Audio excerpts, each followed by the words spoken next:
Hey guys, welcome Hi, back to another episode of Days with Dina and Christian. I am Dina. and I'm Christian. Today we are going to be going over how to plan the Perfect perfect trip trip to to Tokyo. Tokyo. So let's get started.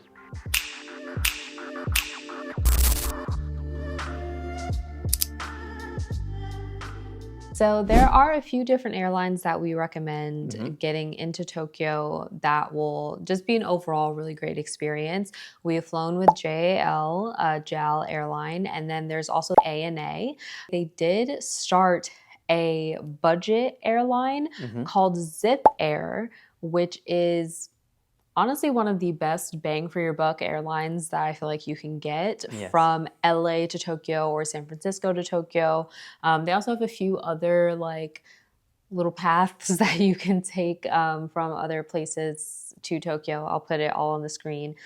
But they are really fantastic. Christian, what do you think about Zip Air? Yeah, Zip Air is more of a budget-friendly airline where you can modify more of your flight. You can also order food prior to your flight if you want to. They have packages available where you can have like slippers, a robe, just some in-flight amenities to make your flight a little bit more comfortable. But it is incredibly cheap. How much is it for a round trip? So I would say it's around like $600 round trip for Mind you to blown. take a flight from LAX to Narita Airport Hmm. in Tokyo, Japan, which is amazing because with a lot of other airlines, you're paying like I'd say probably $900 Hmm. minimum to do that flight. Yeah. So if you're looking for a way to very cheaply get to Japan, this is a great way for you to do it. They also offer those full lie flat seats as well, like those business class lie flat seats, and Yes. you can do a full round trip for that for around like 3,000, Hmm. which doesn't sound like a little bit of money. However, if we're looking at the I like grand how you scheme said of that. things, a typical lie flat business class seat is like $15,000. So to go from 15,000 to 3,000 is a very good deal. Yeah, that's a So $30,000 difference right there. Isn't that right? you're so great at math. So there are two main airports located in Japan, right outside of Tokyo, which is Haneda Airport and Narita Airport. Haneda Airport is more so located in central Tokyo, while Narita Airport is located an hour outside of Tokyo. And so it just kind of depends on where you want to go into, I suppose, and kind of if you want to find a cheaper flight. Zip Air flies solely into Narita Airport, Mm-hmm. and so even though that flight is cheaper, you will have to then find some sort of transportation into Tokyo Yeah. afterwards. We would definitely recommend if you can fly into Haneda. It'll definitely make your life a lot easier. It'll be a lot faster for you to get into the city that way. But if you can't and you have to fly into Narita, it's not the end of the world. There are some options that you can do to get yourself from Narita Airport into the city, like taking a limousine bus service, Trains. the trains as well, or even a taxi. Now, obviously, there's going to be different prices between all three options, as well as just convenience. For instance, obviously, the most convenient option out of all three would be taking a taxi, which is something that we did on our From last Haneda. trip from Haneda Airport. And it was just really nice having all of our luggage into the taxi straight into, the hotel that we were meeting up with his family at. Very, very convenient. Didn't have to really think about it. But obviously, the most expensive option, I think our taxi was like maybe $65 Yeah, from roughly. Haneda to So not too Futako. So, bad. I mean, it wasn't bad, but definitely just a more expensive option. Then Yeah, you have the limousine, limousine bus services. which is very convenient. It'll cost roughly around, I think last time I did it was maybe 2,000 yen, It's something like like that, 20, maybe $20-ish, three. $15. And yeah, you just go downstairs, and they'll majority of them speak English as well, so you don't have to worry about the language barrier there. And then they'll direct you to where you need to stand. You'll have your ticket ready, and then they'll put your luggage underneath. They'll have a compartment area to put your In the luggage bus. on the bus, and then you can just relax. And then the final option would obviously be taking the subway, like the Yep. train, from the airport into the city. That's obviously also going to be the cheapest option.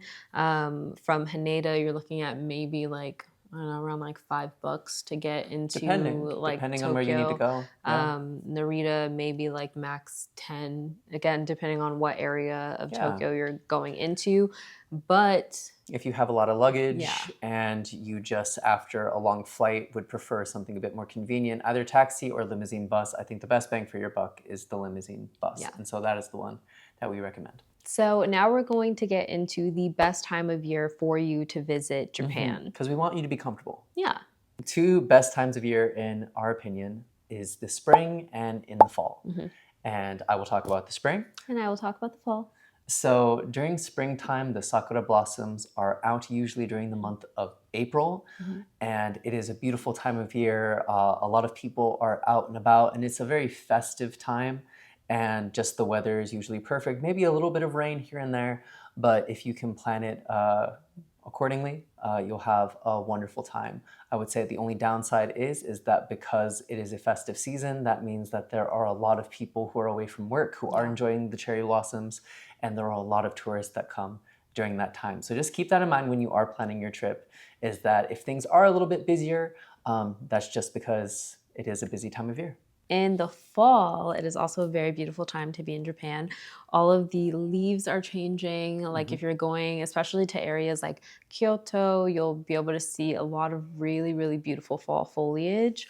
I would also say tourism isn't as crazy in the fall as it is in the spring. Like there definitely are still a good amount of tourists that will be there, but it's not as hectic. The weather is still pretty nice. Like it's not too cold out. There were a few rainy days while we were there this last fall as well, but very, very manageable. And if you are a fall girly like myself and you love like pumpkin or sweet potato, everything is flavored with pumpkin and sweet potato, and it's so amazing. You're going to find so many treats. Yeah. I miss it so much. She talks about it every day. Like there were just so many good treats while we were on this trip in the fall. So I would definitely recommend, like if you like fall flavors, that's the perfect time for you to be in Japan. It's wonderful. Now we're going to get into hotel versus Airbnb. Now, we did both during our last trip to Tokyo. And when we first landed, we decided to stay a couple of nights. Oh, no, just one night. Yeah, one night. No, 2 nights. 1 night. 2. No, we stayed the first night. Then we went to Oh, yeah, you're right. 2 nights. Can you just say to the camera that I was right? He's right. He was right, you guys. So we spent 2 nights at the hotel when we first landed. And I think that was nice just to get more... I don't know, accustomed's the right word, but it was just nice to, I don't know. Get acclimated. With the environment. Exactly. So hotels are very nice because there's a lot of accommodations that are available to you.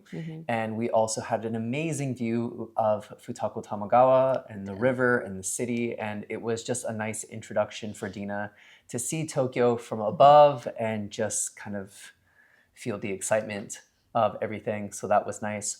Our room was a little bit small, but that is typical for Japanese hotels. But once again, everything is very convenient. And they also had a fabric spray that Dina was very excited about. And it's nice to have your clothes and fabric smelling good after having been out the whole entire day. You also have a shower and bathroom that is available to you, but usually a lot of these hotels will also have public onsens for you. So you can go about your day, come back, have a nice a nice bath, and just relax, enjoy yourself. They also have breakfast available in the morning that you usually have to pay for, but a lot of the times cafes in Tokyo don't open until a little bit later. So if you're a breakfast person and you just want to get a hearty breakfast before going about your day, then a hotel would be a nice option for you. And then for the remainder of our trip, which was another like 2 weeks. We did an Airbnb in Songenjaya, which was amazing. I would definitely recommend doing an Airbnb. As would I, even though I just said hotel. Yeah, if you're going to be staying for long periods of time, I would recommend the Airbnb route. Number one, you do get a lot more space. The Airbnb that we stayed in Songenjaya, we were staying with both of our best friends who you guys have seen on the channel. Shout out Jay and Des. But also his parents. So we did like a large 3-bedroom Airbnb.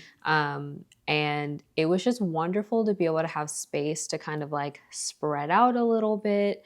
We had like a nice big kitchen, so if we did want to cook at all, we could. Which we didn't. Yeah, we definitely ate out all the time, but it was so nice to have like a big fridge to come back and like put all the snacks that we had collected and stuff into.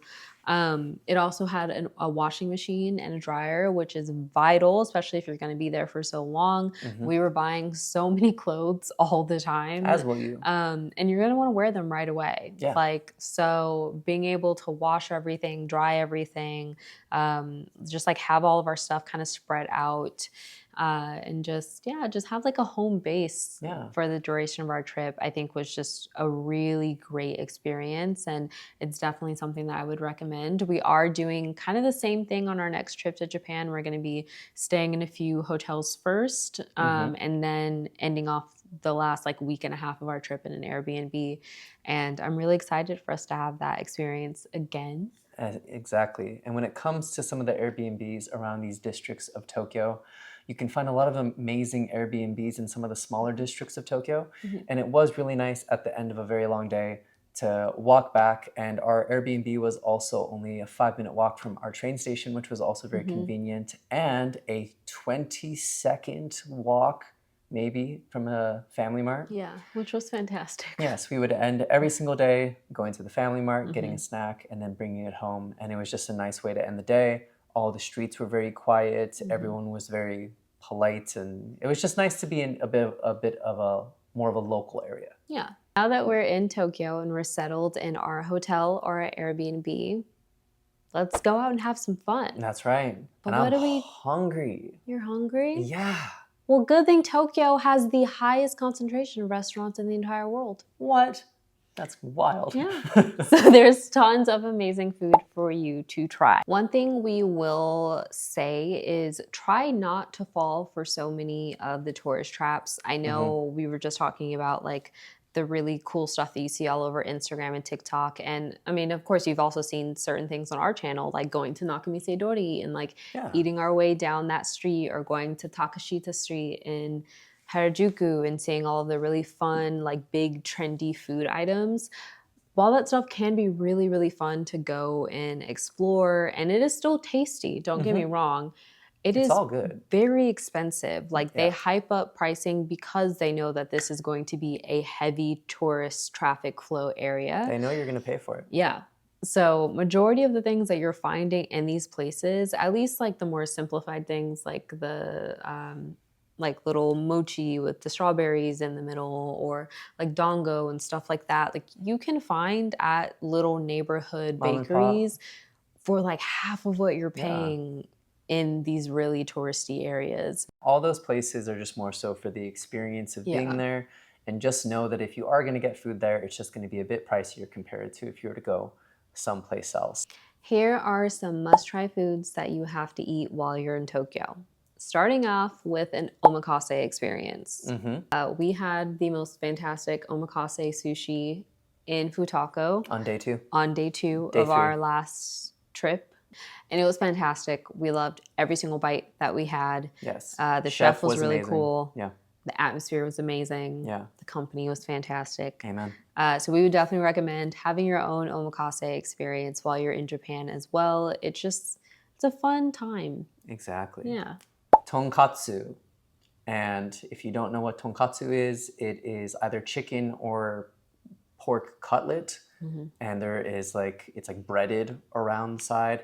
You usually have it with rice, cabbage, and miso soup. And it is chef's kiss. Delish. Amazing. And there are different types of places in which you can get tonkatsu at, and different ways that either they will cook it for you, or you can have a stone grill in front of you and you can cook it there. And it's just it's personally my favorite Japanese food ever. And it'll just warms you up. Yeah, it hits every time. It hits every time. I can't say enough about it. I'm going to let you figure it out for yourself. Another thing we'd recommend eating is yakiniku. So it's essentially just you cooking red meat on a grill. Korean barbecue. Yeah, but Japanese. Yeah. And it's amazing, especially if you're like a heavy meat eater. It's just fantastic. Like all the cuts are delicious. You'll have, of course, like little sides and things that they'll Yeah. bring you as well. But it's just fun, like late night with all of your friends, like around the grill. You're cooking Yeah. your meat. You're having drinks. A Like, lot of them stay open relatively late as well. And a lot of them have all you can drink for about 2 hours, or they'll have it just through the duration of your meal. And so it is just a good way to get all your money's worth, and you'll have a fantastic time. One of the yakiniku spots that we went to had a tap literally at the table where you could have it's like unlimited lemon sours. lemon sours. And Yeah. then they'd give you like syrups to put Yeah. into your lemon sour to make it different flavors, which was fun. Like I don't even drink, and that was still a fun Yeah. experience for me. So yeah. Easy way to get your buzz on. Oh yeah. Oh, yeah. Oh yeah. This one's a given. You know it, I know it. Ramen. And there is so much ramen in Tokyo. Yeah. Someone that we recommend for all of you to check out is 5 a.m. Ramen, a guy named Frank. He goes all around Tokyo trying all the different types of ramen, different shops, and he'll include wait times. If there's a specific type of ramen that you really like, he will let you know. And he also does ramen tours as well. So if you are looking for a fun ramen tour, check out 5 a.m. Ramen. We'll put it down in the link below. Yeah. And something I will state is that there is mid ramen on some places that are known to be very popular. And then you can find a hole in the wall somewhere that will have some of the best ramen you've ever had in your life. And then the last few things for you to try while you're in Tokyo: kakigori, which is basically shaved ice, and there's usually different flavors and like fun little additions that you can do. And then just some stuff at konbinis that might be fun, like the classic egg sandos that everybody is obsessed with. They're good. They're worth the hype. Yes. Stop at a 7-Eleven. Get an egg sando. Yeah. Go to FamilyMart, Famichiki. Yeah. You'll find it at the front. Put that into the egg salad sandwich. You are welcome. Yeah. Okay, pro tip for when you're trying to make reservations and stuff in Tokyo. I know a lot of people have said that they've struggled with this in the past. There is an app that you can use. I'll link it down below, called Tabelog, where you can make reservations for a lot of these really popular restaurants that otherwise would be difficult for you to make reservations at. That way you can get your spot reserved and you don't have to wait in a line for an hour or two just to eat some udon. So definitely utilize that to get into these popular spots. Another pro tip, don't ask for an English menu. Sometimes the English menu, their prices will be jacked up for tourists. And so that's why we have Google Translate. That's why it's our best friend. We keep it in our pocket. Or have a Japanese friend there to help you out. That's also another way to go about it. And if they don't have an English menu available, don't make it difficult for them. Again, just use Google Translate and it should be easy peasy. But you know where I've always wanted to go? Have you ever had a dream that you could do? Where have you always wanted to go? To Tokyo Disney Sea. The happiest place on earth? The happiest place on earth. And they also have Tokyo Disneyland, which creates Tokyo Disney Resorts. Oh my gosh. Should we talk about it? We should talk about it. Yes. So at Tokyo Disney Resorts, they have Tokyo Disney Sea and Tokyo Disneyland. Both of them are very easy to get to. You can get to them by train. And then once you get off the train station, you can either take a left or a right, which will lead you to either one of the parks. On the count of three, Dina and I will say which one we require you to go to. On the count of three, 1, 2, 3. Tokyo Disney Sea. This is why. Tokyo Disney Sea is also rated the top theme park in the whole entire world. And it is clean, affordable. One of the, as you can see, I'm losing my words. It's just an incredible experience. It's more so catered for adults compared to kids. That's not to say that kids won't be around. But it is unlike any Disney park that we personally have ever been to. And a lot of Disney enthusiasts who we like to watch, such as Ordinary Adventures, has said that you should really, if you have the time, take 2 days to be at Tokyo Disney Sea. And I actually agree with that. The park is very, very big and there's so much to do. And so taking 2 days will be needed. I would say Tokyo Disneyland is very similar to Disney World in Florida or Disneyland in California. And so if you're looking for more of a nostalgic Disneyland experience, then definitely go to Tokyo Disneyland. They also have the new Beauty and the Beast like little area. castle ride, which was fantastic. Yeah. And Tokyo Disney Sea has Fantasy Springs, which was just completely breathtaking. Yeah.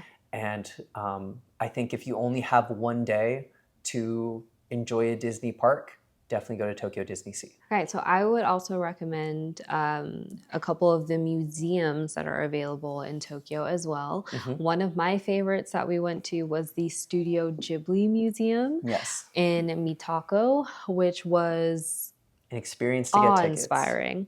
Oh God, yeah. Okay. Let's start there. Yeah, starting off with the tickets. So for some of these things, you do have to get your tickets well in advance. Particularly, I would say for the Studio Ghibli stuff. So for the Studio Ghibli Museum, you do have to get the tickets a month in advance. They release the tickets on a specific day, a month out, and everything's based on a lottery system. So you and 80,000 of your friends need to just hop onto your personal devices, see what number placement you get within that online queue, and then try to get tickets for your entire group. We managed to get ours, which is fantastic. It was a bit stressful. 4 phones and 4 computers open. Our Wi-Fi did go out at one point as I got through to the final page, which was very frightening, very, very close to having a heart attack. It was very exciting. But we got the tickets, which was fantastic. And the tickets themselves are only around $10 US, which was amazing, especially for the experience that you're about to receive. We have a video of it. We'll put it down below. But unfortunately, or fortunately, depending how you look at it, you cannot film inside the museum. And I think that was more benefiting than we thought going into it. Yeah, 100%. There's definitely a lot that I think you can take in a lot better in person versus on your phone screen or on your TV screen. But I would definitely recommend checking out that museum. I mean, I cried when we walked inside. It was just so beautiful. And there also is a Studio Ghibli theme park. It's not in Tokyo, though. It's outside of Tokyo. But we will be going to that theme park when we go back to Japan this fall. So I'm excited to show you guys that, which will be absolutely amazing. I'll do a whole nother video on how to get tickets and stuff for that, because that's a totally different process for getting the tickets from the museum. But yeah, Studio Ghibli Museum for sure, definitely a place that I'd recommend going. Another incredible museum is the Team Labs museums that are located in Tokyo. There are 2 of these museums around Tokyo. You have Borderless and you have Planets. We visited Team Labs Borderless during our last visit to Japan, and we had a great time. We spent like a good 4 to 5 hours just roaming around, seeing everything, trying to like find all of the rooms, unlock all the mysteries of it all. And it was very, very fun. Yeah, there's no map. And that's the point of the whole entire experience, is that they want you to get lost within it. And the artwork within the experience also moves from room to room. And it's also dictated by, if you touch the wall, then something else might happen.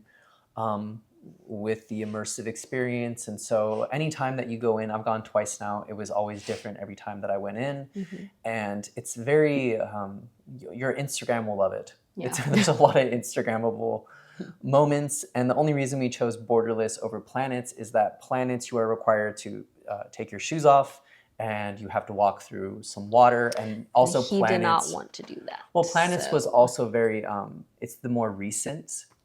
True. It's the newer experience. And so I just simply thought that's going to be maybe a little bit too crowded during this time, and Borderless won't be as crowded. And yeah, I feel like during Borderless, it wasn't too crowded. It wasn't. But I still recommend check out both. They're both really cool. Again, we'll put links down below to both. That way you can see them. Okay, so next thing that we would recommend doing while you are in Tokyo, of course, is shopping.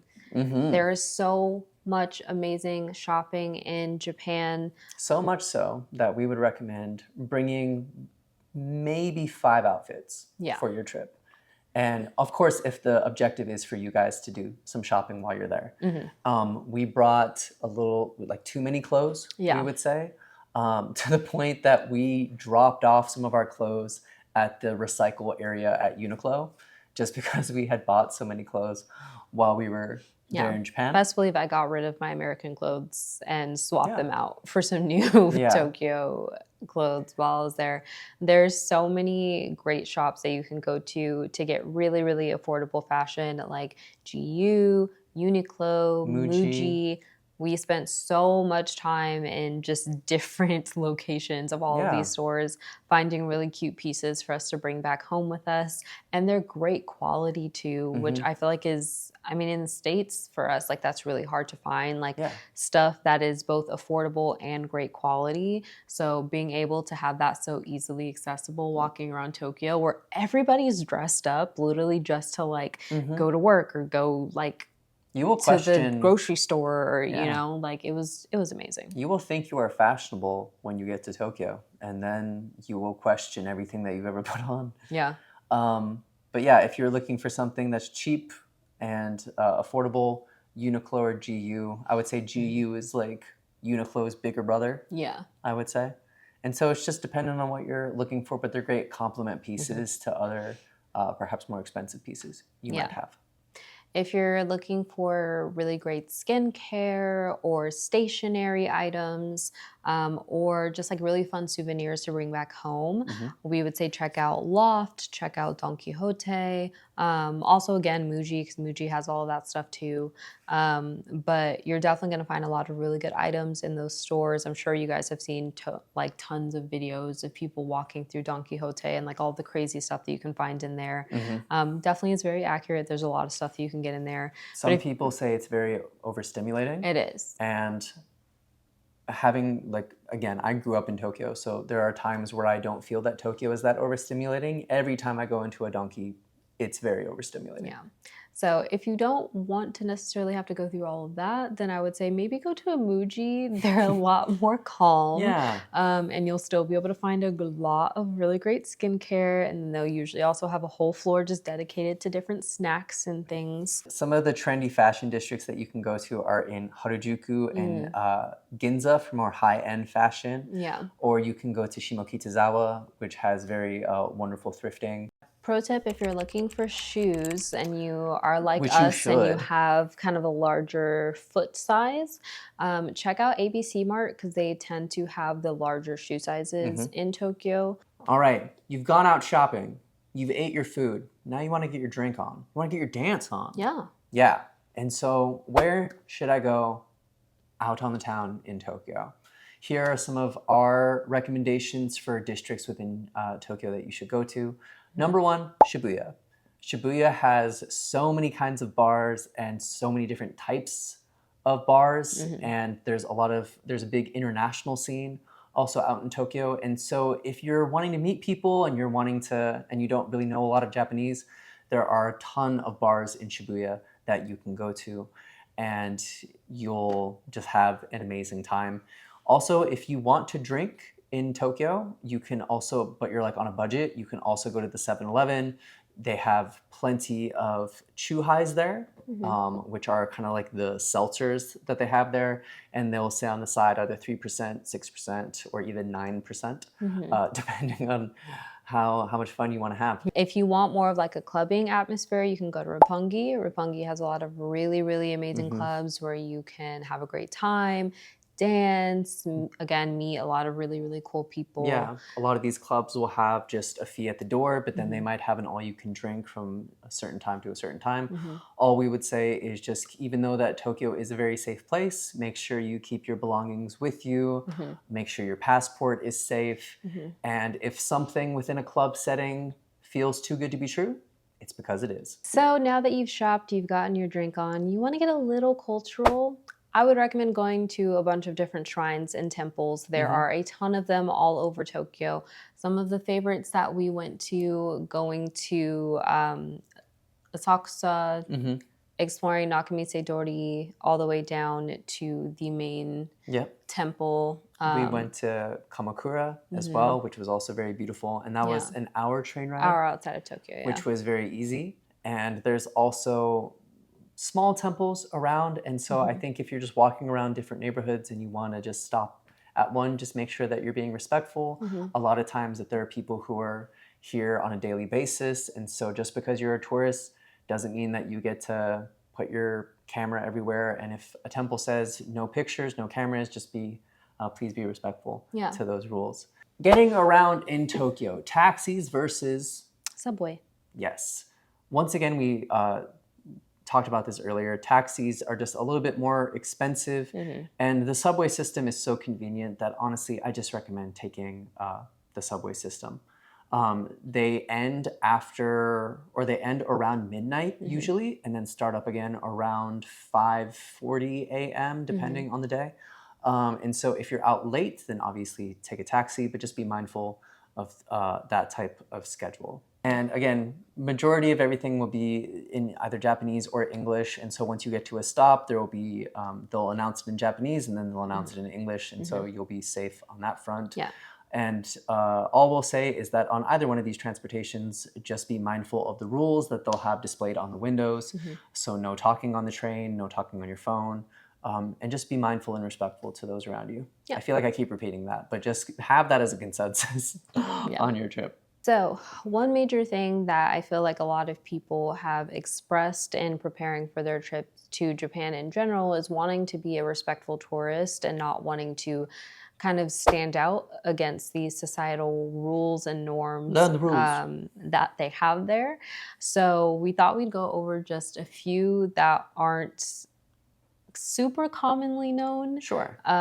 Just to make sure that you're not standing out as a ultra gaijin as you're in Japan. So number one, no eating and walking at the same time. That's something that I didn't know about for a really long time. I obviously learned before we went, thank God. But when you're eating all of this wonderful street food, you are not supposed to walk and eat at the same time. It's seen as extremely disrespectful. So get your food, stand over to the side, eat your food, talk about how amazing it is, and then carry on with your day. Yes. And also, once again, no talking loudly on the train. Even if you're amongst friends, just keep it to a bit of a minimum so you're not disturbing others around you. You have many people who are either going to work or coming home from work, and you'll see a lot of locals who are just sleeping, sitting up on the train. And so you don't want to be rude and waking them up. Also, when you're on the train, if you have your luggage with you, particularly a backpack, make sure that backpack is in front of you so the backpack is not hitting people behind you. And if you see other foreigners or tourists who are coming on the train and need help with their luggage, just help them out. And we ended up meeting we made new friends that way. We did. While we were in Tokyo. They ended up getting off at the same train stop as we did, and we ended up getting drinks with them. And so who knows, you might meet a new friend that way, which would be very cool. If you're riding on the escalators in Tokyo, make sure to stand to the left side unless you're actively walking up the escalators. It gives room for people who are in a bit more of a rush to walk up or walk down if they need to. It seems so simple. I think it is like opposite in Osaka. I think you stand on the right side and then let people walk up and down. But basically just like wherever you are, just look at obviously what everyone else is doing around you. But yeah, don't be a dick. Don't stand in the middle of the way. Let people walk and do what they need to do. Yeah. If you see arrows on the stairs pointing up and some pointing down, just abide by those rules. Trust me, locals will very much appreciate it. And there are just so many tourists who don't follow the rules. And so just, again, do the right thing. Yeah. And last thing that we'll say is even though you might not know the language, just take a month or two prior to your trip to just learn basic phrases that will help you along your trip. Not only help you, but also help the people who are helping you out. Yeah, because not everybody is going to speak English. I mean, in Tokyo, there are a good amount of people that you'll be able to find that speak English, but not everyone will. And especially once you get outside of Tokyo, like that's not really going to be the case. So learn simple things, just like, hello, konnichiwa. Sumimasen, excuse me, gomen, sorry. Where is this? Like, doko desu ka? Yeah, learn the differences between like formal and non-formal Just so I you're... mean, I don't think you need to know all that. You're a foreigner. They're not going to expect you to. They're not going to expect you to learn. You're right. You're right. The formal Sorry, and informals. that was out of pocket. But just at least know basic things so that they can help you. Yeah. And it's not so difficult. But again, we're in the 21st century. You have Google Translate right there on your phone. Have it ready to go if you don't know what to say. Yeah. So you're not wasting time. Yeah. And people are willing to help. Yeah. Like they're not just going to be like, screw you and walk Yeah. away. Like people are definitely willing to help, which is nice. Yeah. But just treat others with kindness and you'll have a wonderful time. Yeah. And lastly, have fun. Yeah. This is going to be one of the best trips of your life. You're going to be very sad when you come home. Yes. Just letting you know. Full You're going to go depression. through a good week-long period where you're just questioning the scenery around you. Yep. But that's okay. Yeah. This trip is going to be so wonderful, and we're just so excited for you. And we hope that this video helped you guys pinpoint any questions that you might have had. Yeah. And if you have any more specific questions about your trip, just put them down below and we'll be happy to answer them for you. And all we ask is that you like, subscribe. We appreciate your guys' support so much, and we hope that you have a wonderful time in Tokyo. Yeah. All right. Bye, guys. Bye.